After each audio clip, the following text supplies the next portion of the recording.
Welcome to Ambi classes.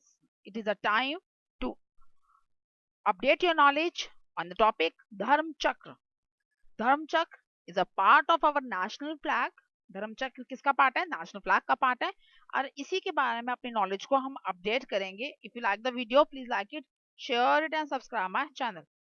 तो first question is, सबसे पहला क्वेश्चन क्या है? इन विच कलर द धर्म चक्र was resembling on national flag. हमारे नेशनल फ्लैग पे धर्म चक्र का जो कलर है वो कौन सा है?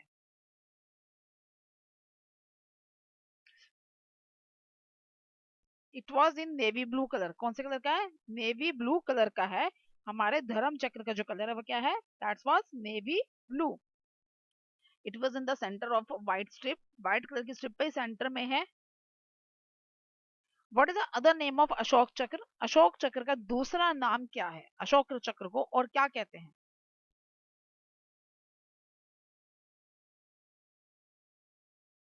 It is called as a dharma chakra. What is the meaning? Its meaning is dharma chakra. Dharma chakra is a Sanskrit word which means the wheel of law. धर्म चक्र जो है संस्कृत वर्ड है और इसका मतलब क्या है? न्याय का पहिया, wheel of law. It resembles associated with the teachings of the Buddhism. The Dharma Chakra was inspired from which sculpture? The धर्म चक्र है वो किससे इंस्पायर्ड होकर, किस कल्चर से इंस्पायर्ड है?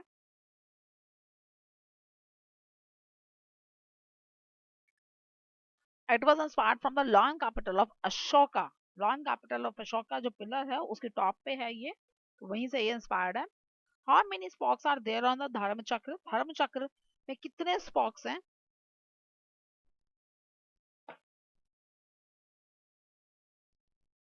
Total 24 spokes are there on the Dharma Chakra. Dharma Chakra में 24 spokes हैं, which represent the overall balance and the dynamic nature.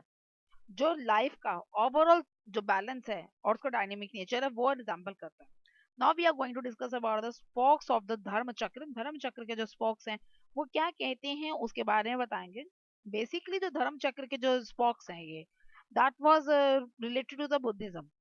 Buddhism के अकॉर्डिंगली इसका मतलब क्या है? That there are 12 in number. 12 stages होती है हमारी लाइफ की सफरिंग्स की. But 12 are in the clockwise and 12 are the that was again the reverse order, that was in the anti-clockwise. तो ये जो बेसिकली रिलेट किया गया था फ्रॉम द 12 कैजुअल लिंक्स जो बुद्धिज्म से रिलेटेड है कि 12 फॉरवर्ड में और 12 रिवर्स ऑर्डर में जो हमारी सफरिंग्स ऑफ लाइफ है वो रिप्रेजेंट करते हैं. बट लेकिन जो हमारे जो स्पोक्स हैं, अगर हम उसकी बात करें, जो हमारे स्पोक्स हैं उनका एक अपना भी मीनिंग है. हर एक स्पोक का एक अपना मीनिंग है इन टर्म्स ऑफ हमारे जो भी हमारा कॉन्स्टिट्यूशन है उसके according. The first is resembling the chastity which is inspire to lead a simple life. Chastity resemble क्या करता है कि हमें सिंपल लाइफ लीड करनी चाहिए, सिंपल लाइफ जीनी चाहिए. Second one is a health to maintain the physical and mental wellbeing. Second क्या रिजेंबल करता है? हेल्थ को, जो ये बताता है कि फिजिकल और मेंटल वेलबींग आपकी जो हेल्दी होनी चाहिए, फिजिकल और मेंटल वेलबींग को रिजेंबल करता है. Next is a peace. Peace means strive to maintain the peace and harmony. Peace और हारमोनी को रिजेंबल करता है. थ्रू आउट द कंट्री के अंदर हमारी पीस बनी रहनी चाहिए, शांति बनी चाहिए और हारमोनी बनी रहनी चाहिए. Next one was resembling the sacrifice. Sacrifice means willingness to make any sacrifice for the country and society. Means आप हमेशा विलिंगली, अपनी इच्छा से अपनी कंट्री के लिए, अपनी ड्यूटीज को, अपनी लाइफ को सेक्रीफाइस करने के लिए आप हमेशा अपनी सोसाइटी के लिए और कंट्री के लिए तैयार रहो. That resembles fourth one. Fifth part is resembling the morality. Morality means the commitment to the uphold high moral standards in personal and professional life. Morality क्या बताता है? कमिटमेंट शो करता है मॉरल स्टैंडर्ड्स के लिए, पर्सनल और professional दोनों lifes के लिए. Next one is the service. What is the meaning of service? Readiness to the serve the country and society when they required. आप जब भी आपको कंट्री को आपको जरूरत हो आप हमेशा उसको रेडी रहो, उसको सर्व करने के लिए, अपनी सोसाइटी के लिए हमेशा आप तैयार रहो. Next one is a forgiveness. Forgiveness means embracing a forgiving attitude towards the humans and other creatures. आप हमेशा तैयार हो दूसरों को माफ करने के लिए, दूसरे क्रिएचर्स को, दूसरे ह्यूमंस को आप माफ करने के लिए हमेशा तैयार हो. Next one is for the love. Love means a feeling of affection and love towards the country and all living beings. Love क्या बताता है? कि आपके अंदर प्यार होना चाहिए अपनी कंट्री के लिए और सभी लिविंग बींग्स के लिए.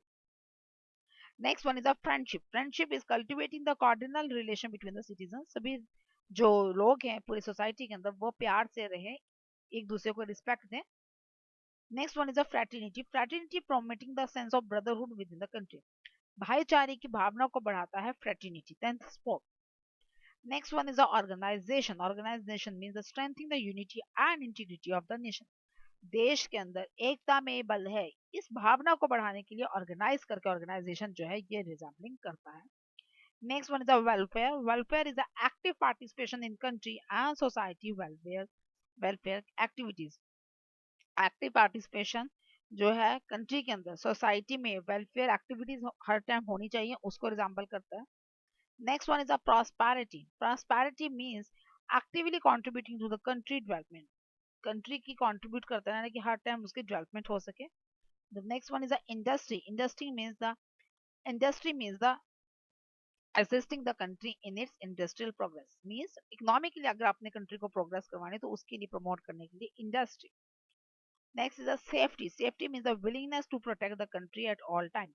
आप हर वक्त तैयार हो अपने देश को बचाने के लिए.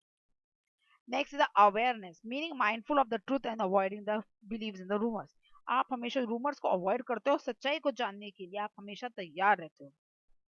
Next is the equality. Endeavouring to establish a society based on equality.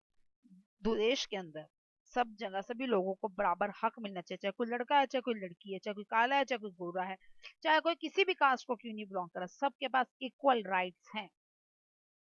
Next one is Artha. Artha means optimum utilisation of money for the greater good. Means पैसों का प्रॉपर यूज करना, आपकी मनी का प्रॉपर यूज करना ताकि आप अच्छे के लिए. Next is a policy. Having faith in the countries policy. Country की पॉलिसीज जो भी कंट्री ने जो देश के लिए जो भी रूल्स बनाया उसमें आपको विश्वास होना चाहिए. Next is justice. Justice means advocating for justice and fairness for all. सबके लिए न्याय के लिए मांग करना ही जस्टिस है. Next is cooperation. Cooperation means encouraging team work and the collaboration. Team work को यानी कि एक साथ सब मिलकर काम करेंगे, कोलैबोरेट होकर काम करेंगे, उसको एनकरेज करने को ही कॉपरेशन कहते हैं. Next is duties. Honest and dutiful adherence to responsibilities. Responsibilities को ऑनेस्टी के साथ ड्यूटीफुल मतलब ड्यूटी नेचर के साथ निभाने को ड्यूटीज कहते हैं. Next is rights. Responsible exercise for one's right without abuse. किसी के भी अधिकार को उसको बिना कुछ नुकसान पहुंचाए, बिना उसे कुछ कहे, उसके अधिकारों को उसको इस्तेमाल करना ही राइट्स कहते हैं. Next is the wisdom. pursuit of knowledge and understanding through learning and education. दूसरे के आपको जो नॉलेज है उसके अकॉर्डिंगली आप दूसरों को परस्यूट करो कि वो भी अपनी नॉलेज को दूसरा शेयर कर सके. That's all about the today's class. Do you have any doubt? You can comment me. Thank you.